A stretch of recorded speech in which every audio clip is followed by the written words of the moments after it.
Théodora Hauser, bonjour. Bonjour. Vous êtes chef de cuisine, propriétaire, c'est important, d'un restaurant qui s'appelle Flora et qui est basé pas très loin d'ici, sur le port de Marina, c'est bien ça? Tout à fait. Alors, cuisine française, hein. Complètement. Mais pas seulement, il y a des influences notamment asiatiques. Oui, parce que j'aime bien de mélanger mes origines, les personnalités que j'ai dans mes assiettes. Vous êtes également disciple d'Escoffier. Alors Escoffier sur Villeneuve-Loubet, c'est un nom qui est connu. Il y a même un musée avec lequel vous allez collaborer prochainement. Tout à fait. C'est dans le projet pour faire plus connaître le maître Escoffier, bien sûr, mais aussi ce qui est à visiter au musée. Notamment, en ce moment, c'est une exposition sur le café. Ils ont fait une superbe exposition sur le chocolat. Ils font même le pêche melba à goûter avec les cafés. C'est quelque chose qu'on aime bien collaborer avec eux. C'est la communauté de Villeneuve-Loubet qui est très très valorisant. Alors ce restaurant, on va dire que c'est un restaurant où on ne fait pas n'importe quoi. Vous essayez vraiment d'avoir des produits très sélectionnés, d'avoir une originalité dans l'assiette. En même temps, vous êtes chef de restaurant, vous avez été bien d'autres choses avant, notamment vous étiez dans le marketing international, c'est ça? Mais toujours dans le tourisme.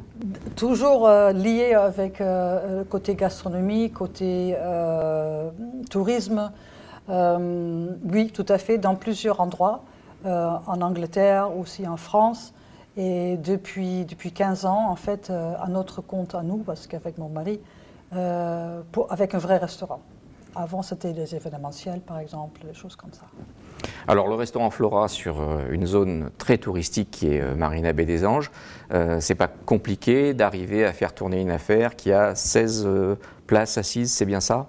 Tout à fait. On a 16 couverts maximum pour garder certainement cette qualité de niveau de qualité, pardon. À Marina, c'est un endroit qui est assez...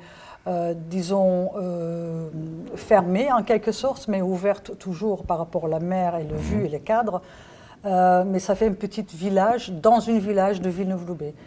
Et c'est un endroit qui est très, très romantique en quelque sorte.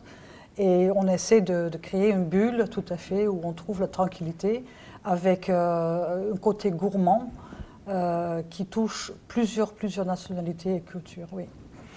Le secteur d'activité de la restauration, en ce moment, il se porte bien. C'est une période de croissance dans le domaine ou c'est compliqué, la restauration? Je pense que la restauration, c'est comme tous les métiers. Il faut rester compétitif, il faut rester alerte, il faut être réactif et surtout très accueillant. Se remettre en question aussi? Pardon? Se remettre en question, c'est-à-dire arriver à complètement, à dire, tous les jours. Tous les jours, c'est une question, est-ce que je peux faire mieux? Est-ce que je peux faire différent? Il faut savoir s'adapter à la clientèle qui arrive. Et la clientèle est très diverse et très internationale, surtout ici sur la côte. Donc, ce qui est la charme aussi, bien sûr. Et ça donne le plaisir de le faire, parce qu'il n'y a pas de routine. Vos objectifs pour cette année, c'est quoi? Peut-être développer notamment la restauration à destination des repas d'affaires, parce qu'il y a beaucoup d'entreprises autour de nous. Tout à fait. On a plus en plus de demandes des entreprises pour organiser les repas pour les hommes d'affaires côté interne, mais aussi par rapport à leur clientèle à eux. Et on essaie de faire quelque chose flexible pour tous les budgets. Donc ça veut dire à partir de 30 €, mais ça peut aller aussi jusqu'à 75, voire plus si on veut.